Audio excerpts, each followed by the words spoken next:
Good. Okay, so good. You got way more torque than we even had previously. That was 100. That's basically the most I've ever had. Yeah. And I did it on a waist-to-waist swing. Sure. You know how at the schools, Yeah. everything that we're doing, like you're doing your thing, and then off on our own, 90% we're just trying to get people to go from like waist to waist. Yeah. So I'm going to talk about like building good ground force pattern in only that. Okay. How that could translate over. So just try to get people more disciplined about Sure. doing the functional swing plane only kind of swings. Hey guys, thanks for watching. All right, this video is about putting it all together.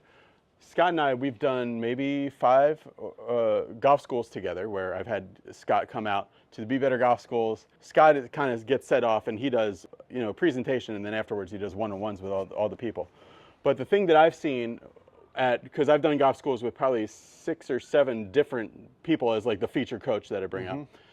But the thing that translates across all different swing philosophies or whatever is if we can get people better at hitting shots from just about like where you bend to where you bend, and then you could have any philosophy that goes along with that, they get a lot better. So I wanted to kind of bring our 2 sides of the school together, because usually Lee or Eric or Milo, whoever is running that part of it, is doing that, and then you're doing the ground forces. So when you see players hit like little shots, is it dramatically different, the pattern they use for their little shots as opposed to their full swing shots? No, obviously if you're trying to chip it or do something different in terms of the launch, but if you want to try everything the same, I think it's almost just a mini version of the big thing, right? Yeah. So if you want to be more rotational in that little shot, be more rotational. If you want to be more lateral in that little shot, be more lateral. Or so I think it's, and this is a good learning strategy, is to take a big movement and to shrink it down to something smaller and less speed, just to try to get the feel for it. So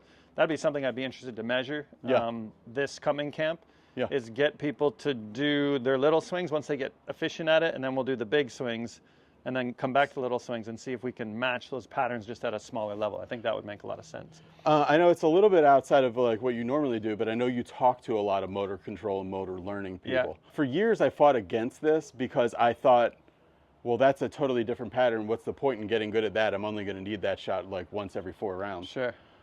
But then later on, when I went full force into it, I started getting a lot better at golf. Right. So where do you see like there being is there like a waterfall, a watershed moment where now you're going too slow or so, and now the pattern doesn't count?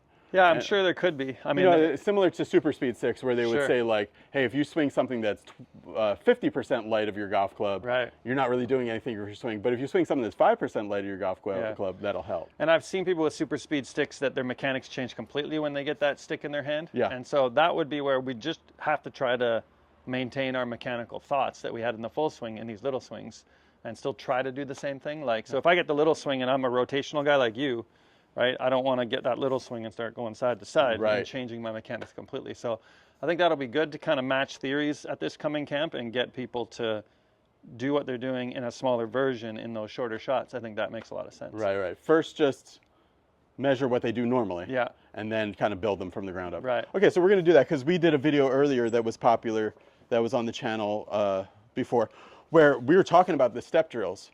And because I've gone full force into step drills for so long, now we have a little bit different version of a step drill that's more for somebody that is aspiring to be a little bit more rotational. Yeah. So rather than the traditional step drill I learned from Dr. Kwan would be feet fist apart, started out here and you go step, step, swing. Rather than that, I think, Scott, our version of it would be feet about where they would be, and you're starting out here with the hips rotated, and you go rotate, rotate, swing. Yeah. So the rotation force is still ahead of the club swishing, but we're not getting as drifty. As side to side, yeah. So that you think more of like a Matt Wolf kind of trigger rather than a, So what we're going to do is we're going to try, can you do a free capture? Yeah. Oh, yeah. Because I'm going to try to do that with just making an air swing. Okay. Okay. Let me know when you're ready. Yeah, go for it. So I'm going to go, and I'm going to see a little mini version of this. Okay. Okay, let's just see what those forces look like in this. All right, so this is like a rotational step drill. Yeah. So I'm not actually stepping, but I'm rotating before the club's moving. Yeah. So the torque value is good. Like you got 91% torque, which That's is crazy because that was such a soft little swing, Sure. but that's as much as I got as before. much as you got before. Ever, yeah. Now the pressure shift part we kind of lost there, because you'll see you're like 95, but that's the step part because you actually lift 1 foot up. So Right. when you lift 1 foot up, you're getting Almost almost all 100% my way. Yeah, right. into the trail side. So Yeah. you lose the pressure shift part of it, but you get the torque part of it, which is good. And that's, yeah, that was the main. That matches more what we worked on earlier. So I think I like that. Whereas if I saw the purple graph go up when you did that, that'd be more of a okay. traditional Kyle Berkshire kind Let's of. try that again, but this time, Scott, I want to emphasize the torque part of it without getting quite 97 or so into my. I'm going to hit one here though. Okay. And so I want it to go torque, torque, torque. Actually, that's wrong. Torque. There you go. You got to stay a little more centered. Okay. Good. And I would have scolded somebody at our school for hitting it that hard, but it's really hard to contain yourself. It felt great though. Yeah. Okay, so good. You got way more torque than we even had previously. That was 100. That's basically the most I've ever had. Yeah. And I did it on a waist-to-waist swing. Sure. And you got about 85, so I'm at 87. So you got a little Pretty too close, much torque, but still, or too within much pressure 5% shift. of what I target. I like it. So I think this will be fun at this next camp to try to get their mechanics and relay their, because we've never done that before, relay their mechanics over to these little shots. What's so interesting to me is I would think that if we were just doing a game show and somebody said, hey, I'll give you $100 to get your highest torque ever, I would go a big full swing. Right. I wouldn't do this just waist to waist only swing, but my highest torque was there, which shows that when you're using these shots to get better, and I think this is something that John Rahm found out at about like 8 years old, but when you're using these shots to get better, you start, because you're only going here to here, you start having to use more forces more correctly. Is right. that, yeah. You think so? Yeah. And I think that's, I mean, maybe not, you might not want to scold people for hitting it further. Oh, okay, right. Right, but if they can go waist to waist and use the ground really effectively and it goes far, as long as they're staying contained and the ball goes far, let it go. Whatever, yeah, that's good. Okay, so the school that we're talking about is coming up, I think this week or next week. It's on March 18th and 19th. Go to BeBetterGolf.net/school. There's just a few spaces left, and maybe no spaces left at all, and if the other videos worked out well. And if that's the case, just look out for future videos and information. There's a little calendar always on BeBetterGolf.net/school. I always update that calendar with what's happening. Yeah, it's not too bad. Okay. Yeah. Okay, so then the secondary, let's call it adjustment, you might have the feeling as you're going through, because you went this way, right? Let's say you have a release pattern that's predicated on you going like this, so it'd be a little bit more this in there, right? Right. So you just feel like you do a little bit more of this with that. Okay. Lee and I were talking about that earlier, more of that. So you're gonna go like that. So when you finish, give it that one.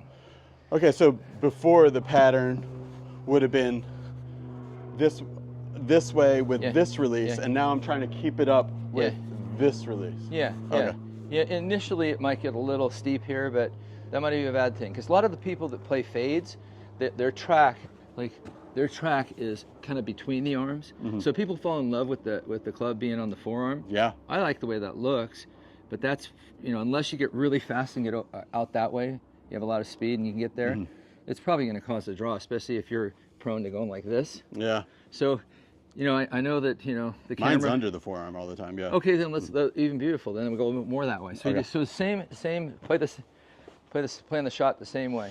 Okay, so the two things we're putting together is we're going here and we're doing this that carry. Way. Yeah. We're feeling, we leave the hands up and we're aiming at a target out here. Yeah.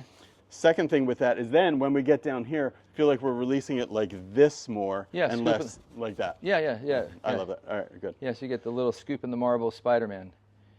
Both things that I stole from Brian. So let's see. Okay. You got path, one in to out. That doesn't suck.